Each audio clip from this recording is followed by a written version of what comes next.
Mesdames et messieurs, bonsoir. Ravi de vous retrouver et bienvenue à cette nouvelle édition de notre programme hebdomadaire Questions égyptiennes.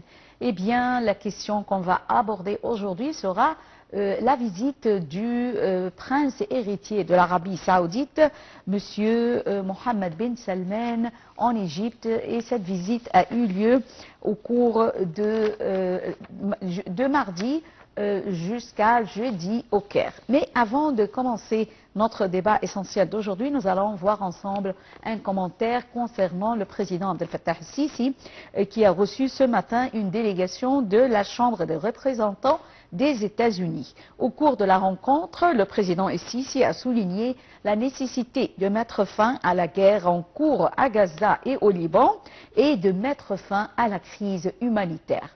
Les détails dans ce compte rendu.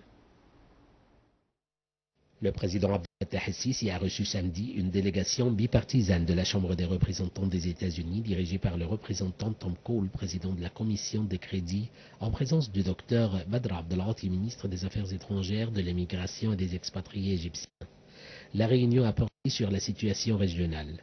La délégation du Congrès était désireuse d'entendre la vision du président sur la manière de rétablir la paix et la sécurité dans la région et d'éviter l'extension du conflit en une guerre régionale.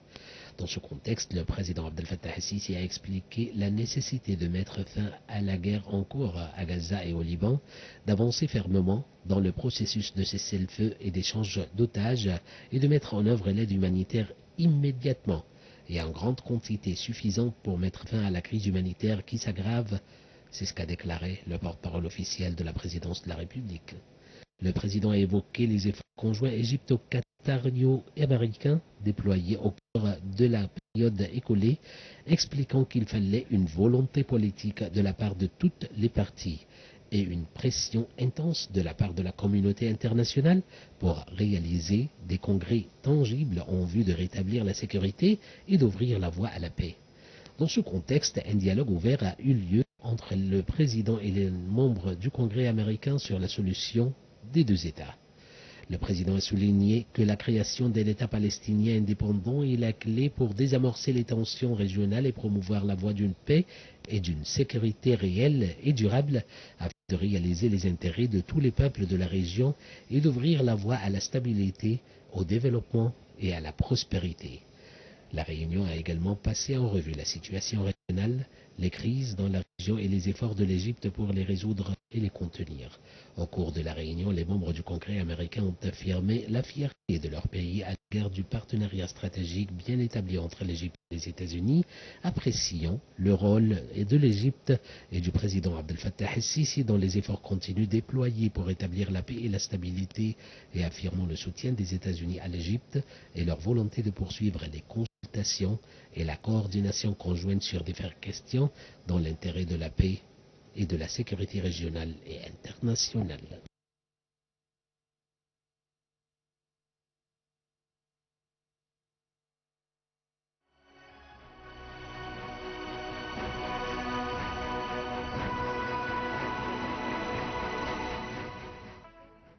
Retournons au studio et j'ai le plaisir d'avoir actuellement avec moi en ligne Monsieur John Messiha, expert en relations internationales, qui va nous jeter la lumière sur ce sujet.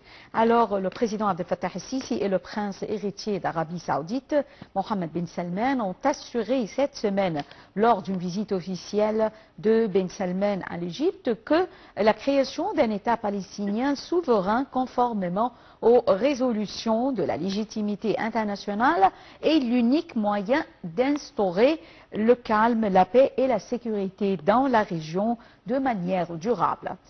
Bonsoir, Monsieur John Messiha. Bonsoir, madame. Bonsoir et bienvenue.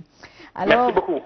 Alors, nous avons vu cette visite, la visite du prince héritier saoudien Mohammed bin Salman au Caire et son entretien avec le président Abdel Fattah el-Sisi au Caire revêt d'une importance particulière. Alors, tout d'abord, selon vous, Monsieur John Messiha, quelle est l'importance de cette visite et son objectif?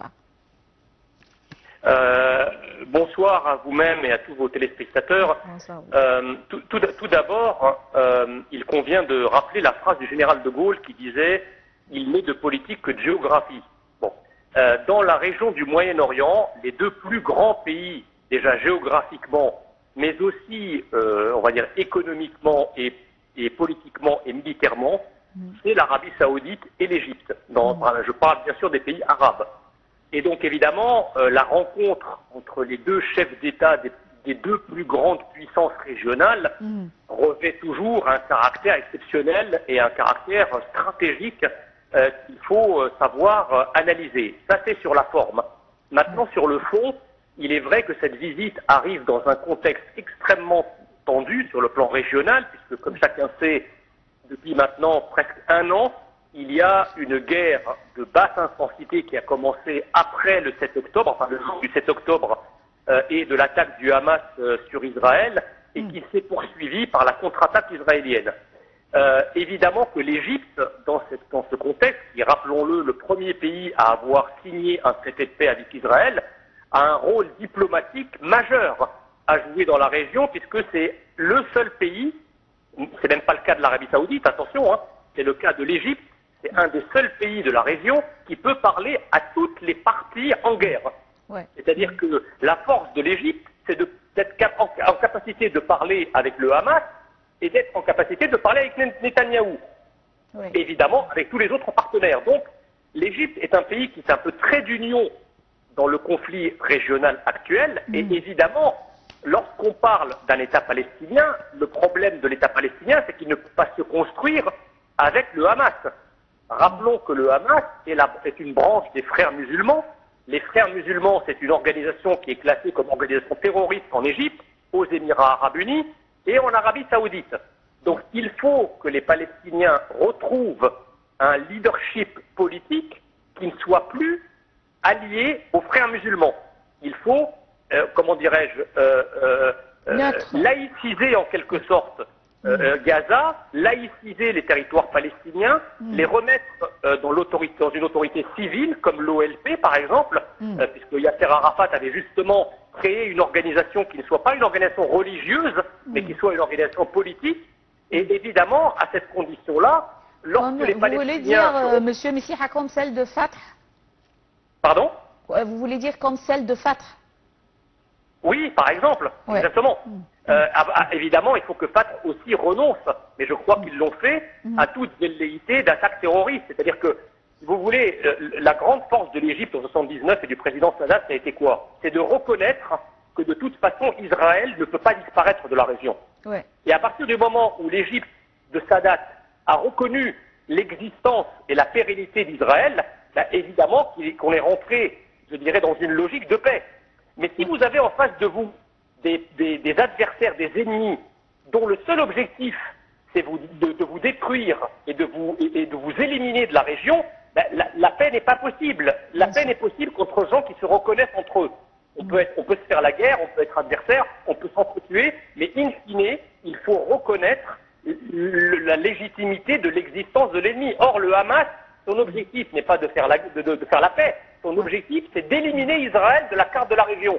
Donc évidemment que la paix avec le Hamas n'est pas possible. Exactement comme lorsque l'Égypte est tombée dans la main des frères musulmans il y a une dizaine d'années, et dont le président Abdel Fattah el-Sisi a eu la grandeur de nous débarrasser, c'est une vision religieuse de la région, c'est une vision qui ne marche pas, qui conduit nécessairement à la guerre, vous comprenez? Et grâce à Abdel Fattah el-Sisi, on a retrouvé un leadership politique qui permette une solution politique indépendamment, je dirais, des velléités religieuses en jeu. Oui, grâce à Dieu. Oui. Alors, les deux leaders, le président Abdel Fattah el-Sisi et le prince héritier Mohammed bin Salman, ont déclaré que les tentatives visant à liquider la cause palestinienne et l'escalade dans le sud du Liban entraîneraient à la poursuite de l'état de conflit dans la région. Comment voyez-vous cette déclaration faite par les deux leaders? Vous savez, l'Égypte comme l'Arabie saoudite sont dans une équation qui est extrêmement compliquée. Parce que vous n'avez pas évoqué l'une des clés, si vous voulez, stratégiques de la région, qui s'appelle l'Iran. Bon. Ouais.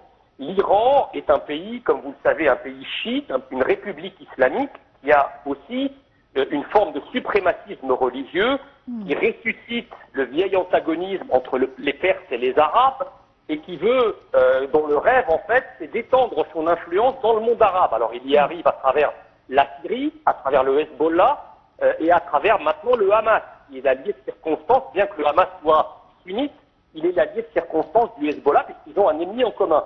Ouais. Et donc l'Égypte, comme l'Arabie Saoudite, ils sont dans une équation où d'un côté, ils doivent lutter contre l'influence grandissante de l'Iran et cette espèce d'arc d'influence chiite à l'intérieur du monde arabe que l'Égypte et l'Arabie Saoudite combattent.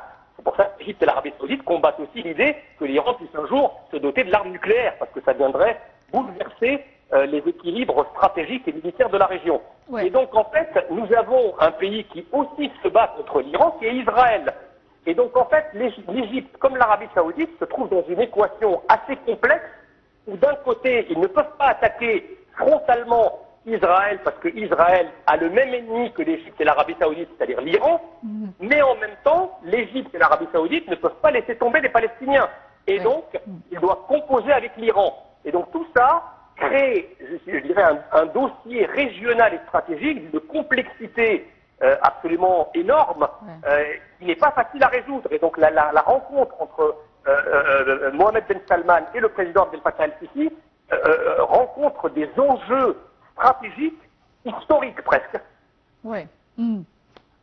Les questions régionales, en particulier la sécurité dans la région de la mer Rouge et la situation au Soudan, la Libye et en Syrie, bien sûr, ont également été débattues lors de la rencontre entre le président Abdel Fattah el-Sisi et son hôte, le prince héritier Mohammed Ben Salman. Alors, veuillez nous jeter la lumière sur les points qui ont été discutés lors de cette rencontre concernant les autres questions régionales. C'est-à-dire que, évidemment, que la Libye, la situation de la Libye depuis la chute de Muammar Kadhafi est une situation qui est très instable, d'abord pour le pays lui-même, mais surtout pour les pays frontaliers. On sait que l'Égypte a des milliers de kilomètres de frontières avec la Libye. C'est une frontière qui est assez difficile à surveiller.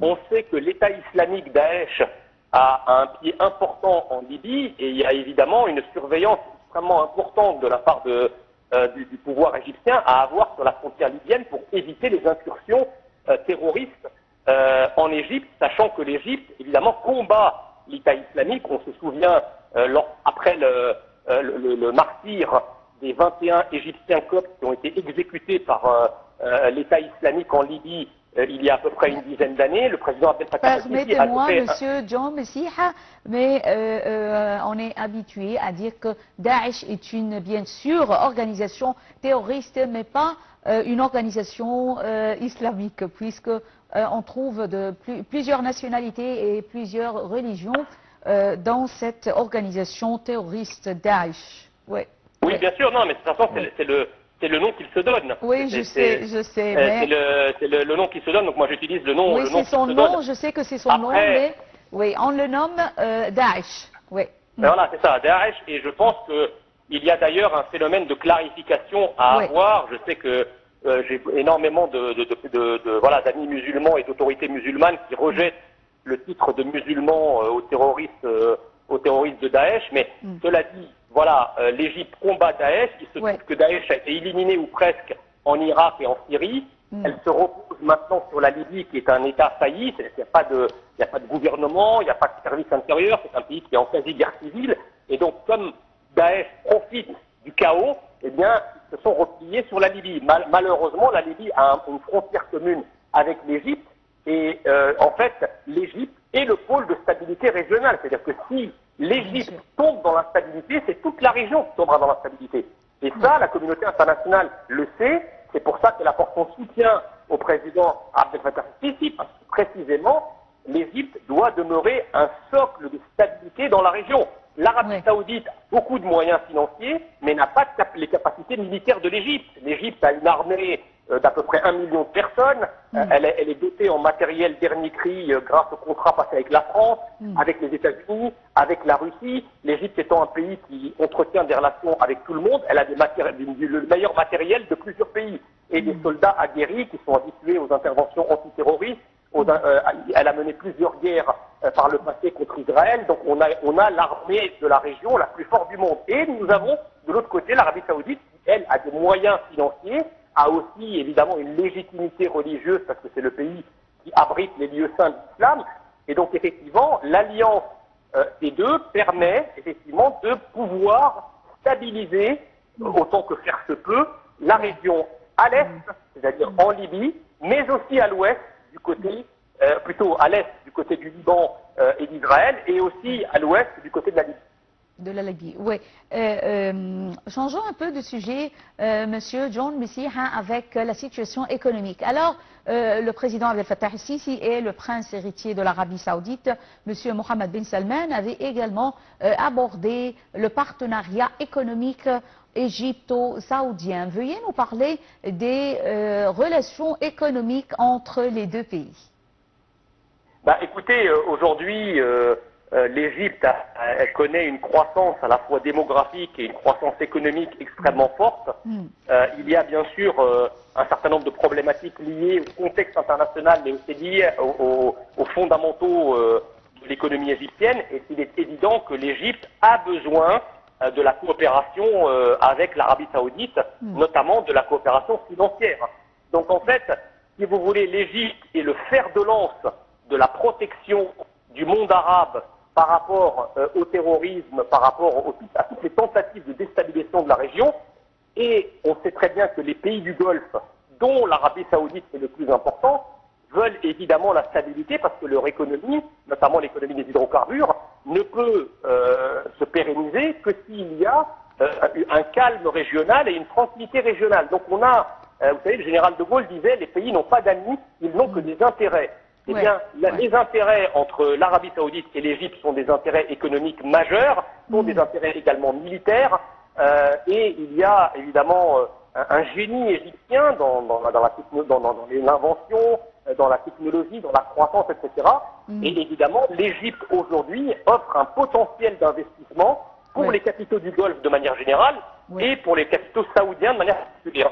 Oui, bien sûr, avec le développement, la réforme économique et les projets d'infrastructure qui ont eu lieu récemment, on voit que plusieurs pays œuvrent à venir en Égypte pour davantage d'investissements de leur part. Et je tiens à vous remercier infiniment, Monsieur John Messiha, expert en relations internationales, pour ces informations. Merci, bonsoir. Je vous en prie, merci pour votre invitation. Merci à vous. Merci à vous.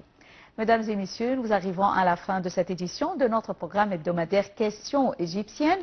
Et rendez-vous la semaine prochaine, mais avec une autre question égyptienne. Merci et bonne soirée. Au revoir.